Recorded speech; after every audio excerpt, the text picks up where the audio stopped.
Welcome to our channel. Indian ஸ்பிளிட்ல இன்னைக்கு நம்ம பார்க்க போற ரெசிபி கார சட்னி. ரொம்ப ஈஸியான சுவையான கார சட்னி எப்படி பண்றது அப்படிங்கறத இப்ப பார்க்கலாம். ஒரு மிக்ஸி ஜார் எடுத்துக்கோங்க.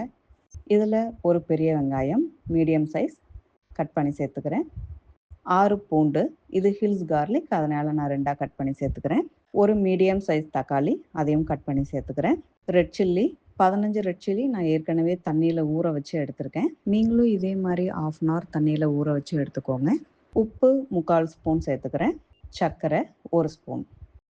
இப்போ இதை நம்ம நல்லா அரைச்சி எடுத்துக்கலாம். அரைக்கிறதுக்கு தண்ணி சேர்க்க வேண்டாம். தேவைப்பட்டதுன்னா 1/4 டம்ளர் மட்டும் தண்ணி சேர்த்துக்கோங்க. இப்போ நம்ம சட்னி தாளிக்கிறதுக்கு ஒரு ட்ரை பேன் எடுத்திருக்கேன். பேன் நல்லா ஹீட் ஆன உடனே அதில் 2 டேபிள் ஸ்பூன் ஆயில் சேர்த்துக்கோங்க. ஆயில் நல்லா சூடாகட்டும். ஆயில் நல்லா ஹீட் ஆன உடனே 1/2 ஸ்பூன் கடுகு. கடுகு நல்லா பொரிஞ்சு வரட்டும். கடுகு பொரிஞ்ச உடனே உளுந்து 1/2 ஸ்பூன் சேர்த்துக்கோங்க.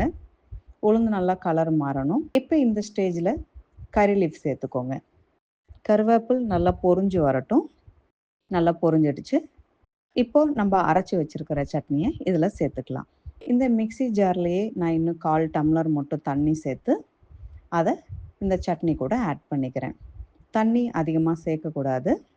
இப்போ இதை நல்லா மிக்ஸ் பண்ணி விட்டுறலாம். மிக்ஸ் பண்ணியாச்சு. இப்போ இதை நீங்கள் மூடி போட்டு மூடி வச்சுடுங்க. 5 மினிட்ஸ் ஒன்ஸ் இந்த சட்னியை நல்லா மிக்ஸ் பண்ணி விட்டுருங்க, அடி பிடிக்காமல் இருக்கிறதுக்காக. நம்மளுக்கு இந்த சட்னி ரெடி ஆகிறதுக்கு 15லிருந்து 20 நிமிஷம் ஆகும். நீங்கள் எவ்வளோ குவான்டிட்டி சேர்க்குறீங்க அப்படிங்கிறத பொறுத்து. இன்றைக்கி நான் சேர்த்துருக்கிற இந்த ரேஷியோ 2 பேருக்கானது. ஸோ நீங்கள் 2 பேருக்காக இந்த சட்னி பண்ணுறீங்க அப்படின்னா நான் இன்றைக்கி கொடுத்துருக்குற அளவு கரெக்டாக இருக்கும். நீங்கள் 4 பேருக்கு பண்ணுறீங்க அப்படின்னா நீங்கள் இதை கொஞ்சம் சேர்த்து போட்டுக்கோங்க. என்னடா சர்க்கரை போட்டிருக்கிறோமே, டேஸ்ட் எப்படி வரும் அப்படின்னு பயப்பட வேண்டாம். நீங்கள் சர்க்கரை போட்டிருக்கீங்க அப்படிங்கிறது நீங்கள் சொன்னால் மட்டும்தான் உங்கள் வீட்டில் இருக்கிறவங்களுக்கு தெரியும். ஏன்னா நம்ம 15 ரெட் சில்லி சேர்த்துருக்கோம்.